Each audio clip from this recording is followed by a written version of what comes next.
enfrentamiento bélico entre las grandes potencias, principalmente europeas. ¿Por qué? Teníamos como antecedente pues la Primera Guerra Mundial, donde había salido como grande derrotado a Alemania, y pues Alemania había venido después de que sufrió ese castigo que le pusieron las grandes potencias una vez finaliza la Primera Guerra Mundial, quería o siempre ha tenido las ganas de un poco de sacudirse de ese castigo y vengarse por lo que ha pasado anteriormente. Llegamos a 1939 ya con una Alemania más fortalecida, encabezada principalmente por su pues gran líder Adolf Hitler, y pues con otros líderes que habían surgido para esa época en el mundo. También en este periodo entre guerras que habíamos visto en la sesión anterior, pues teníamos la crisis económica que vivió Estados Unidos en 1929, que de cierta manera contribuyó a que los países europeos volvieran nuevamente a surgir después de esa Primera Guerra Mundial. Ya para 1939 Estados Unidos se ha nuevamente fortalecido, ha superado su crisis económica y pues también ya está listo para seguir posicionándose como potencia. En términos geográficos, ¿cómo está el mapa antes del inicio de la Segunda Guerra Mundial? Primero, tenemos una Alemania con bastante territorio, a pesar de que ya recordemos que en la Primera Guerra Mundial Alemania había perdido parte de su territorio. Tenemos un estado de Polonia, un país de Polonia que había surgido para esta época. Si lo comparamos como con el mapa antes de la Primera Guerra Mundial, Polonia estaba prácticamente desaparecida, no existía como tal como país. Su territorio estaba dividido entre Alemania, una parte en Rusia, digamos para la época Unión Soviética, y bueno, principalmente Alemania. Entonces Alemania por sí ya tenía una rivalidad o algo que le despertaba cierta incomodidad con Polonia. También tenemos pues una Alemania con una frontera directa con Francia. Digamos, Francia siempre va a ser el país que termina siendo afectado frente a las diferentes incursiones de Alemania, como lo vamos a ver ahorita.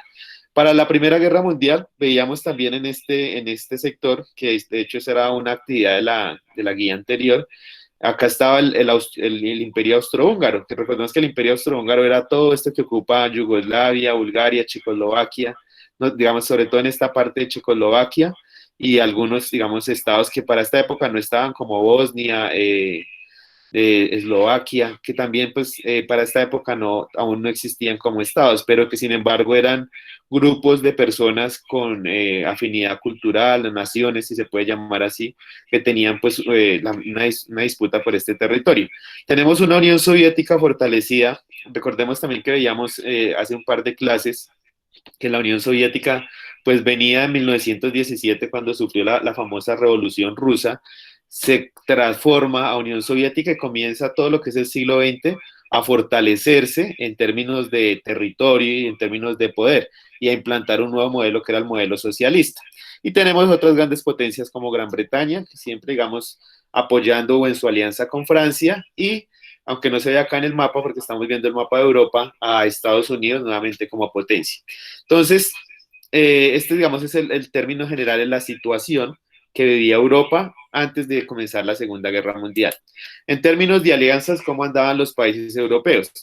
Tenemos la alianza siempre que, si digamos, existió también en la Primera Guerra Mundial entre británicos, franceses y estadounidenses.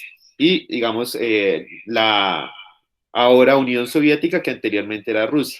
Que estas son como eran los famosos aliados, una alianza que ya venía desde la Primera Guerra Mundial y que se siguió posicionando en ese periodo entre guerras y que digamos, se va a terminar de posicionar en la Segunda Guerra Mundial. ¿Qué tenemos por el otro lado? Tenemos ya una Alemania ya fortalecida después de que Alemania sufre ese castigo que le ponen en la Primera Guerra Mundial, comienza a fortalecer nuevamente su ejército al mando de Hitler y se posiciona nuevamente como una gran potencia. Tenemos un estado de Japón. Japón tenía muchísimos intereses, sobre todo en el territorio asiático. Ahorita vamos a ver más adelante por qué el interés de Japón en intervenir en esta guerra, porque siempre se nos habla de que la Segunda Guerra Mundial se disputó sobre todo en Europa, pero tuvo o digamos una guerra fuerte o unos enfrentamientos fuertes en lo que es el mar, en el Océano Pacífico, entre lo que es Asia y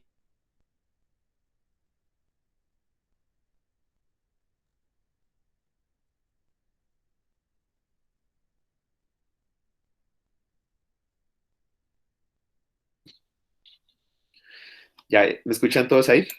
Listo. Que estaban bajo el dominio de británicos principalmente y de países estadounidenses, perdón, de intereses estadounidenses. Tenemos un Estado italiano que tenía muchísimo en común con el Estado alemán por la forma en que venía gobernando Italia. Digamos, en Italia, al igual que en Alemania, se venía posicionando un modelo de, digamos, de nación o de país de tipo autoritario, de tipo más de régimen, de tipo nacionalista. Vamos a ver, en términos de alianzas, así estaba dividido Europa antes de iniciar la Segunda Guerra Mundial. Tenemos dos frentes, si nos damos cuenta, digamos, en la actualidad, muchísimo más fuerte el que ustedes ven a su derecha, el bloque de los aliados, pero para la época, pues Alemania ya estaba, digamos, bastante fortalecida y Japón también en el Océano Pacífico, pues tenía bastante fuerza. En términos de personajes, no sé si conozcan estos personajes. Alguien que me escriba en el chat o hable por el micrófono eh, y nos indique quién es este personaje. Hitler, muy bien, Dalila. Adolf Hitler.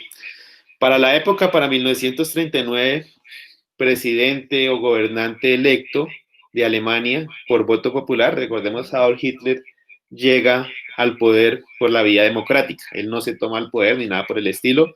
Las personas allí en Alemania hacen sus elecciones, creo que es en 1932 cuando lo eligen a él como presidente. Él había tenido un pasado, digamos, militar en sus inicios, cuando fue joven fue militar, incluso para la época de la Primera Guerra Mundial, él era militar, sin embargo no estuvo como tal en el frente de batalla, pero ya era militar de origen austríaco, también famoso Adolf Hitler. Entonces, el líder o gobernante de Alemania. Este personaje que vemos acá, ¿alguien lo conoce? No es tan familiar como el primero. Este es el famoso Benito Mussolini, líder del gobierno italiano, que estaba, digamos, al mando pues, de este país, y con unas características muy parecidas o unos elementos en la forma de gobernar y de cómo llegó al poder muy parecidas a Hitler. Era de carácter nacionalista, es decir, una ideología bastante radical en cuanto a su cultura, a su origen y demás. También con una tendencia militarista bastante fuerte y, digamos, muy parecido en la forma de gobernar a Adolf Hitler. Tenemos a este personaje que aparece por acá, que es el famoso Franklin Delano Roosevelt, presidente de Estados Unidos para la época de la Segunda Guerra Mundial. Este presidente es al que se le atribuye lograr sacar a Estados Unidos de su crisis. Cuando Estados Unidos sale de la crisis en 1929, perdón, vive la crisis en 1929, que dura varios años en salir de ella, es gracias a un plan que utiliza este presidente para llegar al poder. Características de para poder salir de la crisis, características de este presidente, digamos, sufrió una enfermedad siendo relativamente joven, estaba siempre, casi siempre en silla de ruedas, no podía caminar y demás, aunque pues en algunas imágenes él aparece caminando con cierta dificultad o de pie con cierta dificultad, se le caracterizó por ese elemento. También pues se le caracterizó por ser el presidente que acompañó todo el proceso de Estados Unidos en la Segunda Guerra Mundial. Franklin Delano Roosevelt muere en 1945, unos meses antes de que finalice la Segunda Guerra Mundial, pero fue el presidente que acompañó durante toda la Segunda Guerra Mundial, uno de los principales líderes y más conocidos de Estados Unidos. Por acá Camilo nos pregunta, la mayoría de personajes estaban de acuerdo con él porque basaba su campaña en el inconformismo con el tratado. Exactamente. Hitler, digamos, ¿por qué llega al poder Hitler? Porque él, con la idea de, digamos, de vengarse un poco, o el inconformismo, como lo dice Camilo, de las personas, de los alemanes frente a los castigos que le han puesto en la Primera Guerra Mundial, ese discurso nacionalista de que Alemania tiene que estar por encima de todo y ser primero y ser respetada, no puede ser castigada por los otros países, pues es como llega Hitler al poder. Digamos, es ese discurso el que le ayuda. Tenemos acá en pantalla otro personaje de esa Segunda Guerra Mundial, no sé si alguien lo conozca.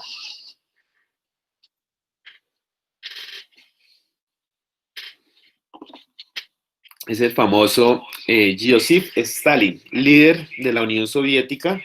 Si se dan cuenta, tanto Hitler como Mussolini, como Joseph Stalin, casi siempre salen con uniforme militar. Son presidentes o líderes, fueron líderes con una tendencia militarista bastante fuerte. Digamos, este presidente también acompañó gran parte de todo el proceso de la Unión Soviética durante la Segunda Guerra Mundial. Se le abona a él muchísimo el lograr derrotar a los alemanes, el lograr liberar a las personas de los campos de concentración y pues uno de los principales líderes de la Unión Soviética durante el siglo XX. Tenemos acá otro personaje, digamos es el líder o el gobernante de Gran Bretaña, del Imperio Británico, del país de Gran Bretaña, durante la Segunda Guerra Mundial. Fue el famoso Winston Churchill, también un importante estadista, incluso actualmente hay muchísimos líderes que citan algunas frases de él por su, digamos, su temperamento, por su posición frente a la forma de gobernar y demás. Por acá tenemos otro personaje. Este es el líder o el jefe de las fuerzas militares de Francia, Charles de Gaulle, también muy reconocido, aunque Charles de Gaulle es uno de los grandes derrotados de esa Segunda Guerra Mundial, a pesar de que está del lado de los aliados, su país, Francia, fue uno de los que más sufrió durante esa Segunda Guerra Mundial. Recordemos que Hitler en su incursión a Francia termina casi llegando, o sea, llega a París, se apropia casi por completo del territorio francés y pues Charles de Gaulle, aunque siempre estuvo ahí, pero pues sufrió muchísimos golpes, sobre todo por el Estado, por las fuerzas alemanas. Tenemos por acá otro líder, el famoso Hideki Toyo, que es el jefe de o fue el jefe de las fuerzas militares japonesas durante la Segunda Guerra Mundial. El ejército japonés tenía una particularidad, el ejército japonés tenía tendencias incluso suicidas, y se le llama así. Más adelante, cuando veamos el tema del Pearl Harbor, del ataque que hace Japón a Estados Unidos, pues vamos a dar cuenta cómo sus pilotos terminan casi haciendo, digamos, a modo de acto suicida, haciendo ese ataque. ¿Cuál es el final de Hideki Toyo? Pues Japón, cuando se acaba la Segunda Guerra Mundial, pues se rinde ante, digamos, el poderío de Estados Unidos y de los aliados, firman el Tratado de Rendición, y este personaje comienza a ser juzgado por los tribunales internacionales por sus actos contra la humanidad durante la Segunda Guerra Mundial, y finalmente es condenado a muerte. Entonces él muere producto de esa condena que le hacen los tribunales internacionales. Todos estos personajes fueron los principales líderes durante la Segunda Guerra Mundial y quienes tuvieron muchísimo que ver tanto en el triunfo de los aliados como en la derrota de los alemanes. Entonces, si se dan cuenta, pues ya están todos los elementos tenemos unos líderes bastante guerreristas, bastante militaristas, al frente pues de sus países, y pues están todos los elementos para esa Segunda Guerra Mundial. ¿Cómo comienza la Segunda Guerra Mundial? Recordemos, volvamos al mapa. Tenemos por acá Polonia, un país que acababa de surgir como país y que para que surgiera como país se había apropiado o le habían quitado parte del territorio a Alemania para dárselo a Polonia. Entonces, de ahí un poco la rencilla que tenía Alemania con Polonia frente a la pérdida de ese territorio. ¿Qué pasa el 1 de septiembre de 1939? Hitler da la orden de invadir a Polonia con la excusa un poco de recuperar ese territorio, aunque Hitler en su momento acusa esa invasión o justifica esa invasión por una ofensa de parte del ejército polaco. En realidad lo que había detrás era un deseo expansionista de Alemania. Cuando Hitler decide invadir Polonia, ese 1 de septiembre, pues Polonia contaba con el respaldo tanto de la Unión Soviética como de los franceses y de los británicos, y pues ya esa ofensa da pie para que se inicie esa Segunda Guerra Mundial. Entonces vamos a dejar por hoy hasta ahí, muchachos, pues el tema es bastante largo, si se dan cuenta acá tengo un montón de diapositivas, pero pues la idea es asumirlo con toda la tranquilidad del mundo y que ustedes vayan haciendo sus preguntas. Hasta el momento, pues alcanzamos a hablar hoy simplemente de los personajes. Quería hacer el encuentro para no perder la costumbre de vernos cada 8 días, y pues atento a sus preguntas. Por acá Alejandro nos pregunta.